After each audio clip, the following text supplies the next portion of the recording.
HM teachers గౌరవ HM madam గారికి మరియు టీచర్స్ గారికి నా నమస్కారములు. ప్రియమైన స్నేహితులకి అందరికీ స్వాతంత్ర్యం దినోత్సవం శుభాకాంక్షలు. ఈరోజు మన భారత జాతి మొత్తం జరుపుకునే పండుగ. ప్రతి సంవత్సరం ఆగస్టు 15వ తేదీన మన స్వాతంత్ర్య దినం ఎంతో ఆనందంగా జరుపుకుంటాం. మన దేశం స్వాతంత్ర్యం కోసం మహాత్మా గాంధీ, నేతాజీ సుభాష్ చంద్రబోస్, భగత్ సింగ్,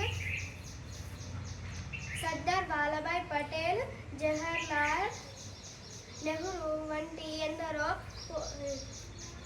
మహనీయులు పోరాడారు.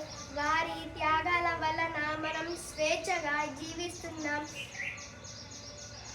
అందుకే వారిని స్మరించుకుంటూ విద్యార్థులను మనం దేశానికి గౌరవించాలి, క్రమశిక్షణతో చదవాలి, మంచి పౌరుడిగా ఎదగాలి, గురువులను తల్లిదండ్రులను మంచి పేరు తీసుకురావాలి. దేశం మనకేమిచ్చిందని కాకుండా మనం దేశానికి ఏం చేశామని ఆలోచించాలి. దేశం మనది, బాధ్యత మనది. నాకు ఈ అవకాశం ఇచ్చినందుకు మేడం గారికి ధన్యవాదాలు.